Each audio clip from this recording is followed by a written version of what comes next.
Good morning. My name is Peeteetuce. I was born in Roster in Saskatchewan, but my home community is Beardy's and Okamas's Cree Nation. So today I'm talking a little bit about the pandemic, COVID-19, and its effect on me during and possibly after. When I first heard about COVID-19, I didn't take it seriously enough. I initially thought there was going to be a 2-week period, and so I was really only concentrated on what was going to happen after that point. Although I will say I was a little bit excited, oddly enough, because I felt like the world was going to be invited into my world of being an introvert.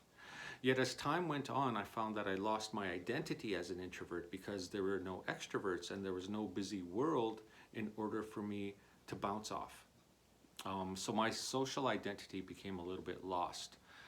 I did build some routine in the pandemic. I picked up the paintbrush, I picked up the guitar again, I picked up some books, and I started listening to more music and even watching more film. So I kept myself busy that way, but once those activities started to wear off, it was a time of self-reflection, I think. I started asking myself many questions. Among them would be, who are my friends? Who are my family? Who are my supports during a time like this? I had reached out to a number of people. I was texting, I was sending emails, I was checking in on people, making some phone calls. It was nice, but then I thought, I'm doing a lot of this and it's one way. So if I stop, will people email me back, text me back, check in on me? And sadly, 90% of those people were non-existent. So I think one of the things I learned throughout the pandemic was who my real friends were, who my real supports were. And it was a little bit lonely. I had a lot of hard nights. Thankfully, I have some friends who walk that good red road and they live in the same building as me. So there were some cultural supports to bounce off in that case. And then in terms of my physical health, I did access what we call skunk juice, and it is the oil of the skunk, and at one time it was very effective in fighting disease in the indigenous community during hardship. So I made myself aware of that, and I educated myself that way just to have some safety net. Additionally, I think being a father at that time really was a challenge because it was about being present most of the time. It was about being present 24 hours a day and even being present when my son would be at his mom's. So there was a lot to think about in terms of that. And I think I really came out on the positive in terms of fatherhood.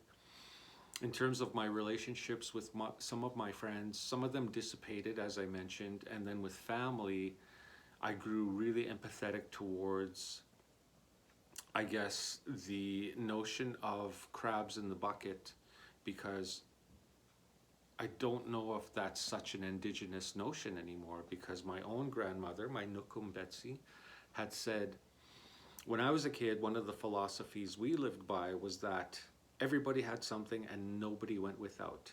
And we very much don't live in a world like that today.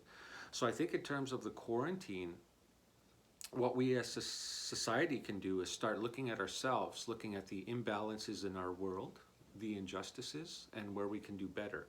And obviously we can see that's happening already with movements like Black Lives Matter, Me Too, standing up and speaking out. And so that gives me hope. I really feel that a lot of people in society have taken advantage of the quarantine to look at what we can do better. And when we return to normal, we can kind of assess what that was before and make more strong decisions and more positive decisions moving forward. So hopefully that in this world, we can start some new chapters. So we'll see if that happens moving forward. Yeah, so this is generally a little bit about me during the pandemic. And I want to thank you for listening. I hope you and yours have been well and are doing well during this time. Thank you.